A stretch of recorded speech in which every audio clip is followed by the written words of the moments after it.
మూసీతో దోసుకుంటే మేమే మాట్లాడడం, కాళేశ్వరం మీరే మాట్లాడకండి, మూసి మీద మేమే మాట్లాడమని చెప్పి లోపాయకారి ఒప్పందం కుదుర్చుకొని ఈ రెండు పార్టీలు మోసం చేస్తున్నారు.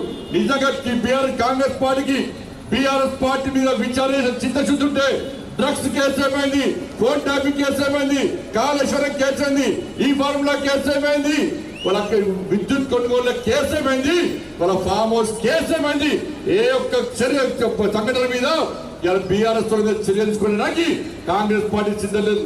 ఇలా అందుకే ఈ రెండు పార్టీలు ఎంఏ పార్టీని మెప్పు వదలని ప్రయత్నం చేస్తున్నాయి.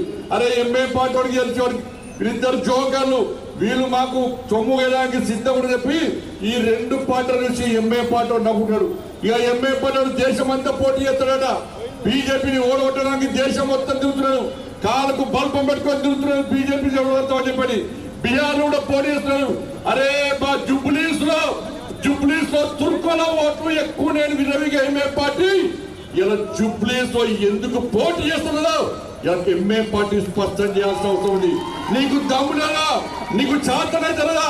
అరే హైదరాబాద్ నీదనుకున్న ఎంఏ పార్టీని పోయినసారి జిహెచ్ఎం ఎన్నికల్లో భారతీయ జనతా పార్టీ కార్యకర్తలు నా హిందూ సమాజం ఓటు బ్యాంక్ మారి ఏ విధంగా దిమ్మ తిరిగే విధంగా సమాధానం చెప్పిందో ఈ జుబ్లీస్ లోని హిందూ సమాజం ఆలోచించాలి.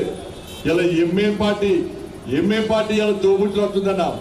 ఇలా ఎంఏ పార్టీ ఏమంటుంది, అన్న వేడు అన్న కాంగ్రెస్ పార్టీ అట, తమ్ముడేమో బీఆర్ఎస్ పార్టీ అట.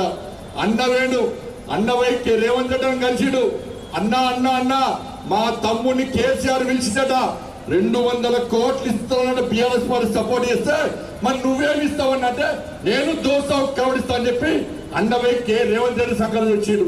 ఇక తమ్ముడు కేసీఆర్ దగ్గరికి పోయాడు, KCR sir uncle uncle uncle ఇంక అంకుల్ అవుతాడు, అంకుల్ అంకుల్ అంకుల్ మా అన్నవై రేవంత్ రెడ్డి కలిసిండు 200 కోట్లు ఇస్తాడు, ఏ వాడిచ్చింది నేను ఇస్తా అని చెప్పి ఈడ దోసవు కరోడ్ ఆడ దోసవు కరోడ్. ఈ ఎంఏ పార్టీని యూస్ కూడా చివరస్తాలో ఇలా వేలం వేసి ఎంఏ పార్టీ పతంగిని ఎగిరేస్తున్నారు.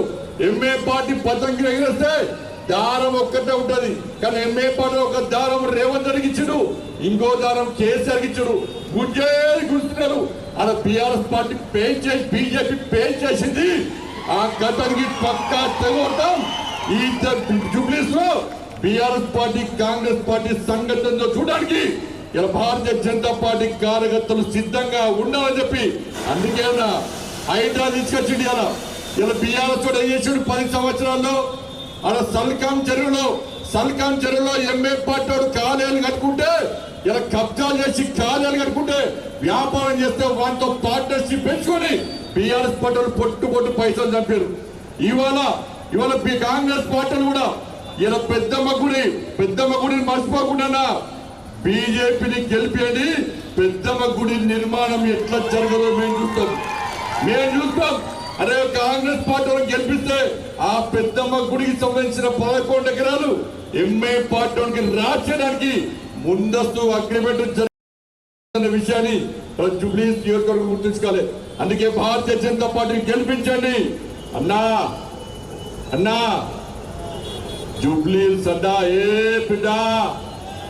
ఏ బిడ్డ ఇది కిషన్ రెడ్డి అడ్డా, అవునా కదా? ఈ MA party BRS party Congress party పప్పులు ఉడికాయి. ఇక్కడ గెలిచేది మా లెంకల దీపక్ రెడ్డి గెలుస్తాడు. మా రామచంద్రరావు గారి నాయకత్వంలో భారతీయ జనతా పార్టీ కార్యకర్తల మధ్య కూడా కష్టపడి పనిచేయాల్సిందిగా మీ అందరికీ విజ్ఞప్తి చేస్తూ ఆలస్యంగా వచ్చిన పోలీస్ స్మృతి దివసన అమరవీరుల త్యాగాలను గుర్తించుకోవాల్సిన అవసరం ఉండదు. పోలీసులు మన కోసం త్యాగం చేశారు, ఈ సమాజాన్ని కాపాడుకోసం ప్రజలను కాపాడడానికి పోలీసులు త్యాగం చేశారు. కాబట్టి ఆ ఆత్మ బలిదానటువంటి ఆ పోలీసులు స్మరించుకోవడానికి వాళ్ళ ఢిల్లీలో కార్యక్రమం ఉంది. కాబట్టి అందుకే ఆలస్యంగా రావడం జరిగింది. పెద్ద మనసుతో అర్థం చేసుకొని క్షమించాల్సిందిగా మీ అందరికీ విజ్ఞప్తి చేస్తూ ముగిస్తున్నాను. భారత్ మాతాకి జై శ్రీరామ్.